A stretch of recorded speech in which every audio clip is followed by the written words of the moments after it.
Informativo Mira TV. Amigas y amigos, sean todas y todos bienvenidos a la entrevista. Como siempre, un placer contar con su amable audiencia.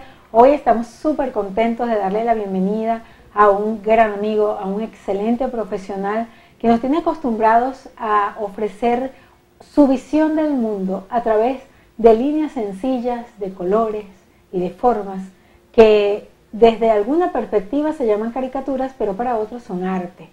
Y precisamente con él vamos a estar conversando. Se trata de nuestro amigo Fernando Pinilla. Él es caricaturista, escritor y conferencista. Además, bueno, ha trabajado en muchísimos medios de comunicación social, ha sido acreedor de premios importantísimos, como por ejemplo el ganador del premio Pedro León Zapata en el 2014 y otros de carácter internacional.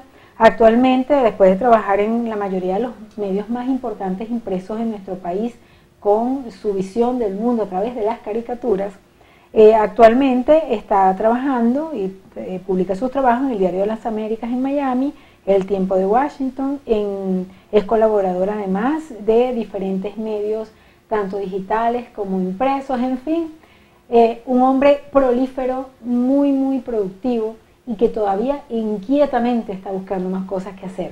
Pero además, como les decíamos inicialmente, es escritor.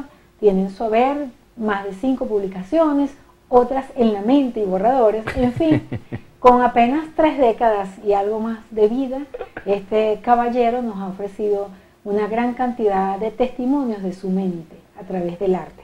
Gracias por estar aquí. Naxi, gracias a ti por haberme invitado, de verdad qué orgullo y poder estar acá a conversar y que tengamos esta charla amena en los próximos minutos.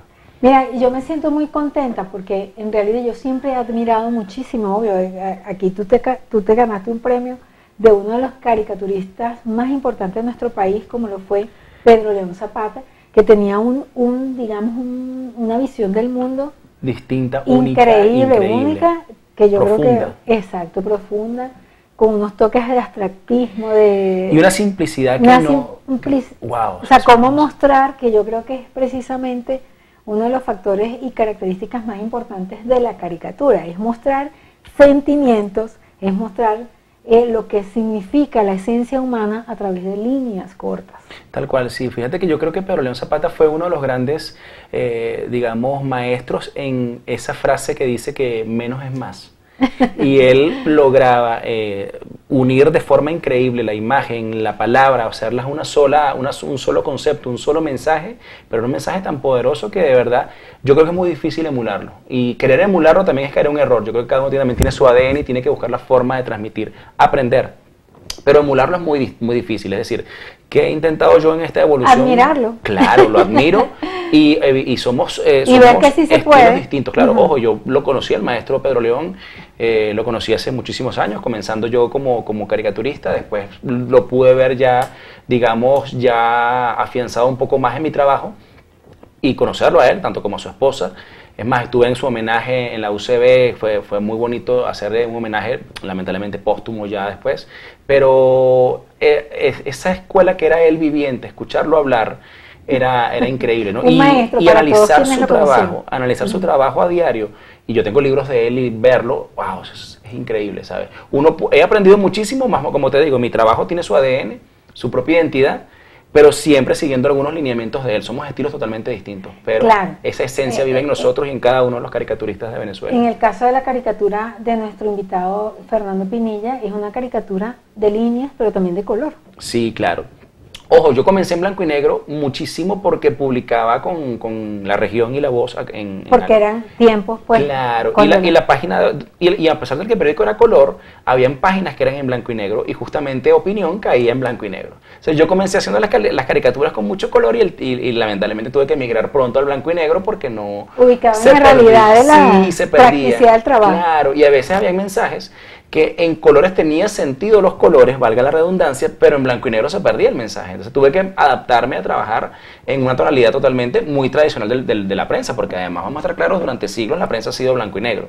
Creo que de finales de los 80 para acá es que comienza a haber o a estar el color en muchos de los medios de comunicación impresos. Entonces, fue para mí adaptarme a eso, pero después, bueno, estos medios digitales me han permitido también hacer otras cosas, explorar el color. Además llegué a medios internacionales que sí estaban en colores y eso me abrió un poquito el abanico de opciones. Fíjate, tú que estás hablando algo de historia en cuanto a los medios impresos, la caricatura tiene la característica de haber sido en la historia del medio impreso, de los periódicos, claro, específicamente, la puerta de entrada de la imagen. Claro. Que hoy es fundamental en la mayoría de los medios. Claro. La imagen, estamos en una era de la imagen, pero en aquella época era más que todo las palabras, las letras, y esa imagen que se podía observar en los medios impresos era la caricatura. Claro, y la ilustración como tal. Fíjate que, por ejemplo, en el caso venezolano, hubo un medio que fue muy famoso, que era el Cojo Ilustrado. Bueno, su mismo nombre lo dice, el Cojo Ilustrado. El Cojo Ilustrado evidentemente tenía muchísimo texto, pero lo que eran publicidades, lo que eran artículos, ¿habían fotografías? Sí, habían fotografías, pero el grueso de la tripa del Cojo Ilustrado eran ilustraciones y caricaturas. Bueno, y ahí ilustraban los grandes, Leoncio Martínez Leo, creo que, si mal no recuerdo, creo que Hopin también llegó a ilustrar en el Cojo Ilustrado, no sé si también ahí o en Fantoches, tengo que buscarlo. Pero sé que, por ejemplo, Leoncio sí hizo mucho trabajo para el Cojo Ilustrado y eran ilustraciones exquisitas en blanco y negro a pura tinta, ¿sabes? Era una obra de arte. Precisamente eso me gustaría que fuese nuestra próxima pregunta. ¿Dónde está el límite entre un dibujo y una caricatura que pudiese convertirse en una obra de arte? Es una buena pregunta, ¿sabes? Lo que pasa es que la caricatura siempre ha sido vista, lo conversaba esta vez con un amigo, como un arte menor por los grandes maestros, sobre todo en el pasado, no la veían como un arte menor, más allá de que la caricatura es una hija del arte como tal, de la pintura. Es más, si tú te pones a estudiar... El génesis de todo. Claro, si tú te pones a estudiar, por ejemplo, la caricatura personal, la que exagera rasgos, era el ejercicio en las grandes escuelas de Florencia de los alumnos que estaban haciendo retratos. Entonces en los momentos de stand-by, bueno, vamos a hacer una pausa, vamos a soltar esa mano, hace caricaturas.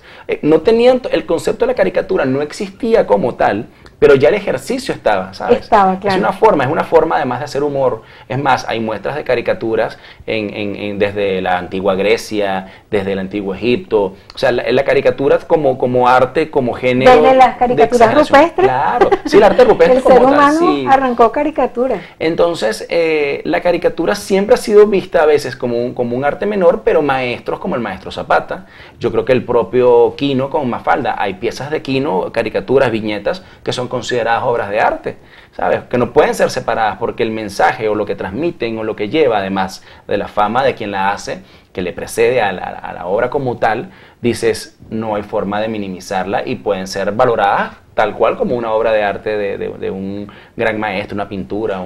Porque hay que verle, Pinilla, la cara a poder transmitir un mensaje, claro, que no sea escrito. Tal o sea, cual. Primero, bueno, los códigos, ¿no? Sin códigos, claro, sin códigos, o sea, solamente que una persona vea una imagen y le transmita, claro, justamente una idea a la mente. Fíjate, yo uso mucho palabras y a veces, como te dije, emulando un poco al maestro Zapata, he ido cada vez disminuyendo la cantidad de textos para hacerlas cada vez más directas y más minimalistas, más simplistas en cuanto a su concepción. Pero, por ejemplo, yo admiro mucho a un ilustrador y caricaturista argentino que se llama Ángel Boligán, que es una maravilla el trabajo de él, porque él no usa una sola palabra. Y tú ves sus ilustraciones y sus ilustraciones transmiten tanto. Y no tienes que leer el texto que acompaña muchas veces porque nada más la ilustración ya te dijo todo. ¿Tú crees que es un don el poder hacer caricaturas? Es un don.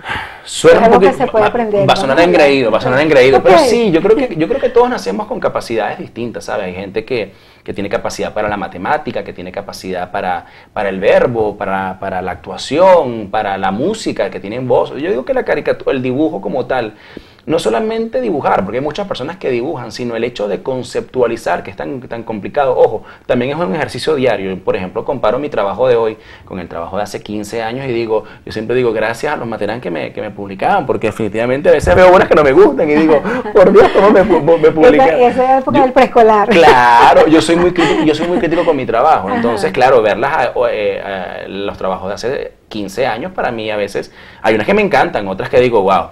O sea, esta iba muy bien, por favor, olvidemos que existió. Ahora fíjate, tú estás hablando de algo muy interesante que me lleva a una pregunta. ¿Dónde está, en qué parte de la mente están esas imágenes que se convierten en caricatura?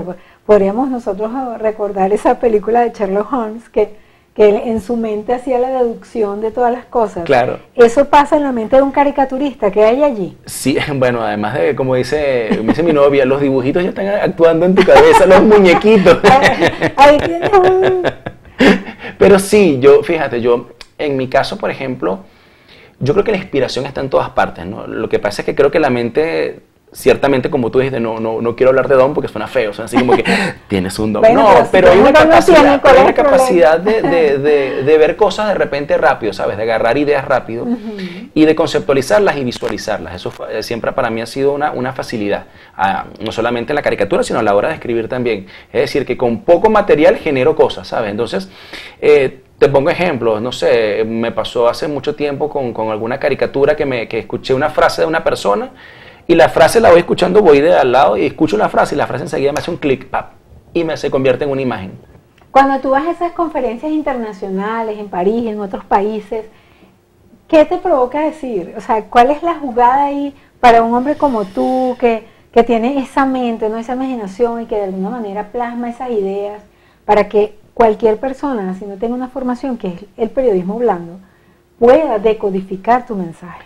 Yo creo que eso es fundamental, es algo que se masifica. Claro, yo trato de que mis imágenes primeramente sean muy claras, ¿sabes? Que no tengan ese trasfondo, porque a veces también a nosotros los seres humanos nos encanta sentirnos por encima de los demás. Entonces quiero conceptualizar un trabajo que sea casi que inentendible, porque nada más lo entiendo yo y el que lo entiende es porque es muy inteligente. A mí me parece que y los brutos no lo entienden.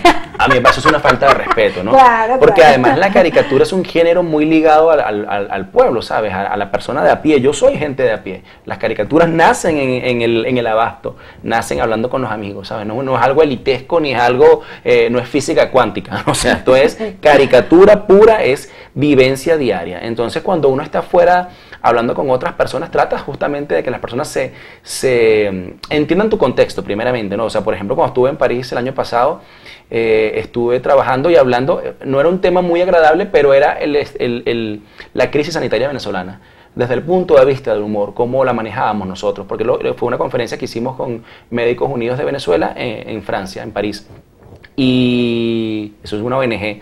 Entonces resulta que con ellos queríamos hablar justamente de eso, y yo estaba dando la conferencia, que por cierto era traducida al español, al francés, tenía aquí a mi traductora, ella me agarraba la pierna cuando me emocionaba, porque como tú ves yo hablo fluido, hicimos varios ejercicios, porque me decía, tengo que traducirte, pero no te me vayas tampoco, claro. Entonces ella me decía, cuando yo me emocionaba, ella me agarraba, ya va. Estábamos aquí en la mesa. Y atrás, en unas pantallas, salían las caricaturas que evidenciaban o que reflejaban la crisis sanitaria venezolana. Entonces, claro, la gente sí al final creo que se identificaron cuando tú explicas el contexto, cuando tú además les haces sentir esto, ¿sabes? Vuelvo y te digo, la caricatura eres tú, soy yo, es el señor que atiende el abasto, somos todos, ¿sabes? Porque es un retrato humorístico, es un retrato satírico de nuestra propia cotidianidad. Entonces eso hace que el lenguaje sea mucho más sencillo de entender, no importa el idioma. ¿Un caricaturista siempre debe ser humorista?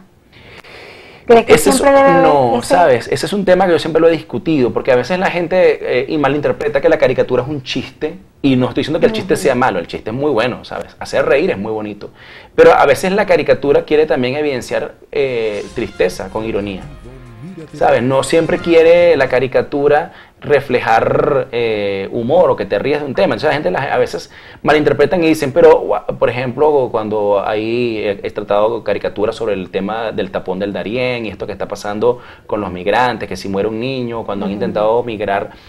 Más bien son tristes. Claro, son crónicas. La caricatura es una reflexión muchas veces y no necesariamente tiene que transmitirte una risa. O esbozarte una risa, más allá de que tengas una cierta carga irónica, ¿no? Porque siempre va a haber una carga irónica, y la ironía no siempre es risible. O sea, yo, por ejemplo, hice una caricatura con una frase que tuvo un político muy conocido acá en Venezuela, que dijo un día, el show debe continuar después de una tragedia horrible, y yo hice una caricatura en la que salía una viuda al lado del ataúd y decía, el show debe continuar, llorando. O sea, la caricatura no me estaba burlando de la viuda ni del caso, me estaba burlando de la ironía del político de llegar a decir semejante frase después de una tragedia que había costado muchas vidas. De la falta de empatía, claro, y de comprensión de la cuestión humana. Claro, ¿no? Uno tiene que tener además de todo el tacto. O sea, yo creo que el político, muchas veces ellos se ofenden, los políticos de lado y lado. Yo no estoy hablando de que político de lado y lado se ofenden porque ellos esperan que tú digas lo que ellos quieren y cuando los criticas, entonces... Bueno, ese es el drama del ejercicio del periodismo en realidad en el mundo y históricamente toda la vida ha sido así, en todos los gobiernos y en todas las épocas. Por eso te digo. En la próxima parte me gustaría, Fernando, que pudiésemos conversar acerca de esa parte literaria, de toda esa parte bella y creativa que tienes en tu haber y bueno, los libros que están allí en el mercado y además de tus nuevos planes. Sigan con nosotros en la próxima parte. Informativo Mira TV. Fernando Pinilla sigue aquí con nosotros. Fernando es caricaturista, escritor y conferencista. Y justamente el tema, digamos que esa área de la parte literaria de nuestro invitado es lo que quisiera conversar con él. Bueno, yo me siento muy feliz y orgullosa porque él ha sido editado, o sea, sus libros han sido impresos por grandes editoriales a nivel mundial. Y bueno, actualmente sabemos pues que ha habido cambios, ¿no?, en el mundo literario porque en el mundo comunicacional han habido cambios muy importantes y justamente en esa ola se montan o se deben montar todos los creadores. Bueno, mira, primero cuéntanos esa génesis de Fernando, escritor, literario, porque una cosa es una caricatura, otra cosa es escribir un libro. Sí, tal cual. En mi caso yo creo que siempre, yo siempre lo digo en las conferencias, la palabra siempre ha estado muy ligada conmigo a mi trabajo. Cuando doy conferencias a veces en universidad, yo lo digo a los muchachos, hay una conferencia en la que hablo mucho de la imagen y esa relación intrínseca con la palabra, porque yo siempre hago un ejercicio a las personas a veces en las conferencias que le hago, mira, cierren los ojos, vamos a relajarnos, vamos a imaginar que estamos en una playa, que está la arena blanca. ¿Pueden ver la arena blanca? Sí, sienten el calor, el sol, el cielo está azulito, el mar es transparente y cuando ven los pies, cuando ven sus pies, ven como el agua suavecita. Imagínense que es el agua como los roques, ¿sabes? Y tienen una piña colada en la mano y qué rico. Y la gente todo el mundo comienza con el chalequeo, ¿sabes? Como buen venezolano.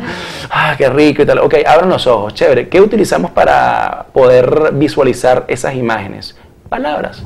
Si tú no usas palabras, no hay forma de que las imágenes te fluyan en la mente. Si yo te digo a ti palmera, tu cerebro, palmera. Si yo te digo a ti atardecer, atardecer. Conozco el código. Entonces, ese código creo que ha estado, por lo menos en mi caso, pues no puedo hablar de los procesos de otras personas, pero por lo menos en mi caso, ha estado siempre ligado. Es decir, yo desde chamo, bueno, yo a los 18 años comencé a trabajar con el Ministerio de Educación en la revista Tricolor, no la que editaba o que comenzó a editar después la cadena Capriles, que era la cadena Tricolor, sino el Tricolor del Ministerio de Educación, que era una revista que tuvo más de 50 años editando para los colegios, para los liceos y que tenía contenido educativo y era ilustrado y muchos de los grandes ilustradores de Venezuela pasaron por esa revista. Yo llegué ya en las postrimerías, pero bueno, fue un honor haber podido, sí, claro, fue un honor ilustrar para ellos y me da mucha risa porque yo llegué con 18 años.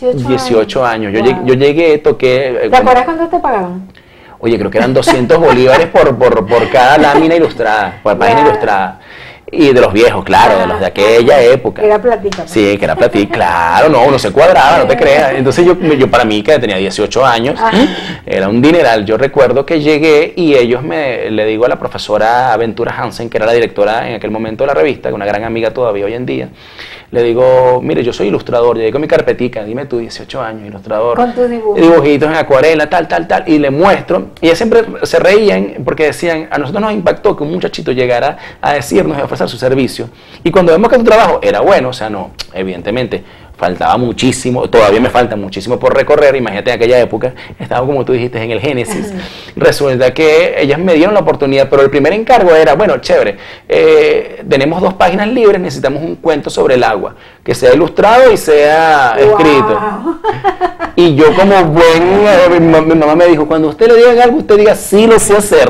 Agarré y dije, sí lo sé hacer, y me lancé a escribir mi cuento. Obvio que ellos me corrigieron detalles gramaticales, de ortografía, de cosas, porque obvio, era un niño recién graduado de bachiller. Pero le echaste pierna, la parte, digamos, conceptual del cuento. Y ahí fue cuando entendí que yo podía escribir. ¿sabes? Que tenía cosas para contar, además de la caricatura o del dibujo. En aquel tiempo no tenía conceptualizado todavía la idea de ser un caricaturista de opinión, pero sí sabía que podía ser un ilustrador y que podía escribir. Después de eso comencé a esbozar ideas, ¿sabes? A escribir ideas y así, tal cual como esbozaba un dibujo, esbozaba una idea. Y de un dibujo nacía un cuento, o de un cuento nacía un dibujo, ¿sabes? ¿Y tu primer libro? Bueno, mi primer libro lo edité yo mismo, se llamaba Alvin y las gemelas Caramelo, era un cuento navideño, eso fue en 2006, registré una editorial, hice todo, en aquella época te daba hasta para eso, o sea, registré mi editorial yo mismo. O sea, tú venías con todas las baterías. Yo ilustraba en editoriales escolares y con la plata vine que ganaba, me daba para vivir y agarré y registré una editorial, ¿sabes? Con todas las de la ley y edité mi primer libro. Hoy lo veo también y me río muchísimo porque eso sí, yo lo vendí en Tecniciencia, las novedades, en aquella época que habían tantas librerías en Venezuela, todas me abrieron las puertas, ¿cómo se llama? Compumol, una cantidad de negocios me abrieron las puertas para vender mi libro, ¿no? Y yo me sentí muy orgulloso de eso. Y había muchas imprentas en Caracas. Claro, bueno, la imprenta que a mí me imprimía, o sea, es una belleza. Tú ves el libro y la gente pensaba que el libro era importado. Había unas bellezas de trabajo acá. Entonces, ese fue el primer libro, pero de eso, como yo trabajaba con editoriales escolares, eso fue un paso, era casi que lógico, ¿no? Estando con editores, estando con ellos, comencé a escribir mis cosas y yo muy disimuladamente le decía, mira, te puedo mostrar mis borradores. Claro, claro. Empecé a mostrar mis borradores e inicialmente no salió nada, ¿sabes? Como a veces sucede en la vida. No, claro. No, todavía no, tenemos el proyecto, espérate un poquitico, mejor ilustra. Ok, ilustro. Sigue dibujando. Sigue dibujando, sí. Y en el 2013, por fin, Daxi, un día me dice uno de los editores, el editor de Ediciones Cobo, me dice, Pinilla, tenemos una nueva línea editorial, o una colección de narrativa y queremos sacar cuentos y queremos utilizar alguno tuyo. ¿Tienes algunos materiales de esos que nos presentaste hace varios años para ver? Yo llegué y los actualicé porque obviamente eran textos viejos, los actualicé. Y que es lo mejor para los escritores, dejar dormir algo después y verlo, revisarlo al tiempo como que si fuera de uno. Esa es una técnica buena para corregir. Eso fue espectacular y esa emoción de que te publiquen es una belleza. Sí, ¿verdad? Claro. Verlo en ¿qué? ¿Y tu nombre?